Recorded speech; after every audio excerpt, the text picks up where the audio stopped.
Well, thank you, Mike. Thanks to the School of Business here at the College of William and Mary for the invitation, and thanks to all of you for taking the time out of your schedules to join us this afternoon. Again, my name is Tom Dorr. I'm the President and CEO of the U.S. Grains Council. The Grains Council is about 50 years old, a little over 50 years old. We work to open and expand and defend export markets for U.S. corn, sorghum, barley, and distillers' dried grains, and we are currently active in nearly 50 countries around the world. Interestingly enough, though, each of these countries is different. Each has its own story. But what we have determined in the last few years is that there are a number of commonalities, and perhaps one of the most important of these is the rise of the global middle class. And in our view, this will ultimately redefine the global food system as well as our understanding of food security. Why? Some of you have probably seen this slide before, but the bottom line is that the lights are coming on around the world. This is the new driver of world food demand. And this new demand is occurring in regions that tend to be densely populated.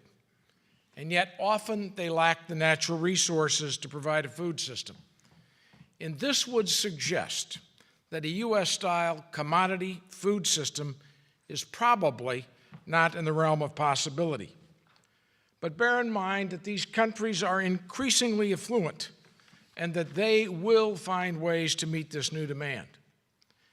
And at the same time, new technologies such as biotechnology, nanotechnology, genomics, the institution of information technology to a greater extent, new distribution systems are all offering us potentially game-changing platforms for food production and distribution. And it's our view that these will have dramatic implications for the future of food and food security. Recently, the Grains Council, in partnership with the Foreign Agricultural Service, one of our funders, recently released a provocative new study entitled Food 2040. I encourage you to go to our website, www.grains.org. You can download it. I will assure you it does not fix insomnia. You'll find it intriguing. This particular study examines some of the implications of what food demand may look like 30 years out. Food 2040 is not intended to be a prediction, nor for that matter is it intended to offer an agenda. It simply is an exploration of possible futures. And in many respects, I would suggest it may be an early warning of the many challenges that are ahead, because there in fact are many unknowns.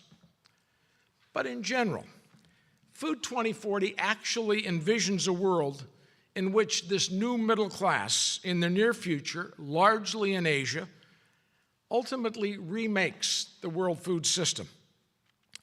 Because of sheer volume, the Asian diet is clearly going to drive global demand.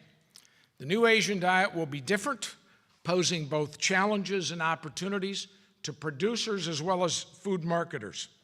Moreover, Asian consumers and governments are acutely aware of the inadequacies of their food safety systems. And what Food 2040 does is predict that they will ultimately develop their own regulatory and food safety systems that are based on modern technology. And the aspect of the study that's most relevant is that it suggests in doing so they may well leapfrog Western legacy systems. You know, as part of this process, Food 2040 also anticipates that Asian consumers will demand high quality and assured safety based on transparency, traceability, as well as branding. There will be massive product differentiation as well as targeted marketing, and identity preservations of products may actually come of age. Why?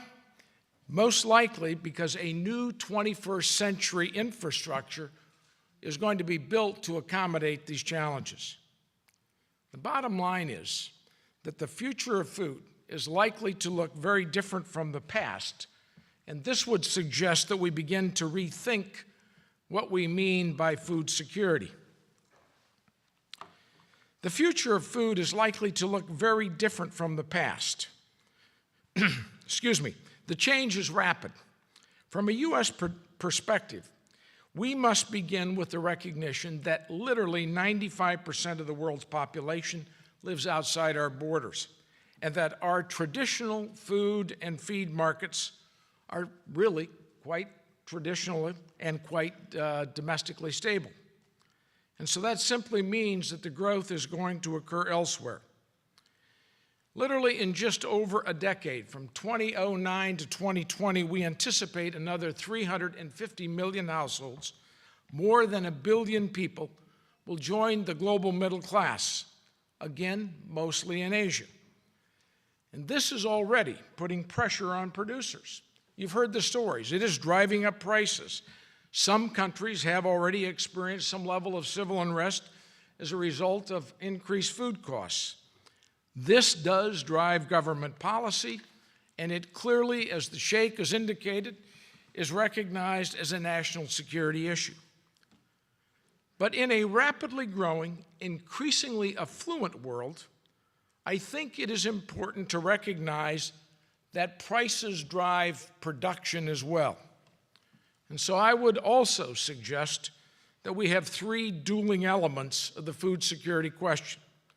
One is rising expectations, the second, rising prices, but the third, interestingly enough, rising incentives for production, new technologies, as well as expanded trade. Governments thus have a significant policy decision to make. Most countries obviously begin with an understanding of food security as self-sufficiency. But as the rising middle-class demand outstrips domestic production capacity, the choices get tougher. Look closely at this slide, because what I suggest is that trade, the food security issue, can be solved by trade. And I would also suggest that trade is probably, in the long run, the only way out of the box. And that's why this slide is so particularly interesting. Note that the world, I believe it's on your left, has 4 exporting regions, with North and South America by far being the dominant exporters. And then on the right, note the very rapid growth in the Middle East, Africa, and Asia. Now, if you put the two together, what you have is a very interesting illustration of markets solving problems. This would suggest that food security does not necessarily mean self-sufficiency. Food security means that the growth curves on the left need to balance those on the right. And that is going to require a commitment to markets on both sides of the supply and demand equation. So, the question arises, are countries willing to trust markets? All of history, as you all know, clearly suggests that many governments find this a very difficult choice. The value of trade and continuous export expansion as the foundation of food security is therefore a principle that has to be continuously emphasized, and it implies a discipline that must be continuously practiced. Security in markets actually lies in consumer choice and competition, and that is an important aspect of this policy opportunity. This slide actually shows the evolution of competition, evolution of competition in just one sector, but I would suggest it's representative of many. In this case, it's corn, where the U.S. has historically been the world's dominant supplier. And yet, in the last few years, U.S. market share has now dropped below 50%, as Argentina, Brazil, and Ukraine and others have learned how to effectively compete globally. What is true of corn, I believe, is true elsewhere. Recently, a group of U.S. Grain Council officials returned from South America, where we met with, among others, Brazilian officials. In all honesty, the meetings were very cordial. They were delightful. but the Brazilians made it abundantly clear that they were already the number one exporter of sugar, that they fully intend to be the number one exporter in soybeans, if not this year and another year, as well as in meat and poultry in the very near future. And I would suggest that that is a clear challenge to U.S. producers. But I think we need to recognize it as a clear food security pledge to importers around the world. There is, in fact, competition. Food 2040 argues very persuasively that a fundamental transition is taking place. And this transition is going to be driven by consumer demand. It will ultimately be based on a convergence of these new technologies which create new platforms for production and distribution. No country has a monopoly on this opportunity, but I do believe that it is fair to point out that the United States today is still yet the leader in virtually every one of these relevant technologies. The question is whether or not we will act on that position of advantage, and that's one that remains to be seen. In closing, since I joined the Grains Council nearly 2.5 years ago, I've had the opportunity to visit a large number of countries around the world.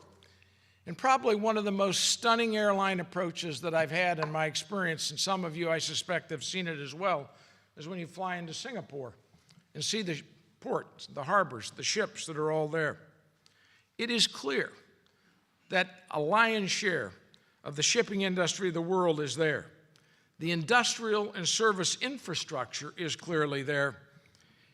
And as such, the associated jobs and economic growth is there. I've looked at this twice. There's a hill in Singapore, and I forget the name of it, and I apologize, I should remember. But I've climbed that hill a couple of times to again look out under those ports. And the thought has struck me each time I've done that at the end of the Second World War into the early 1960s, one possibly could have said the same for any major port right here in the United States. It only took 2 short decades of complacency and policy, bad policy, to ultimately forfeit our competitive advantages and ultimately to export that industry abroad. Since then, there have been many other such examples of lost leadership. I sincerely hope that we in the United States don't make the same mistake with regard to food. Thank you all very, very much.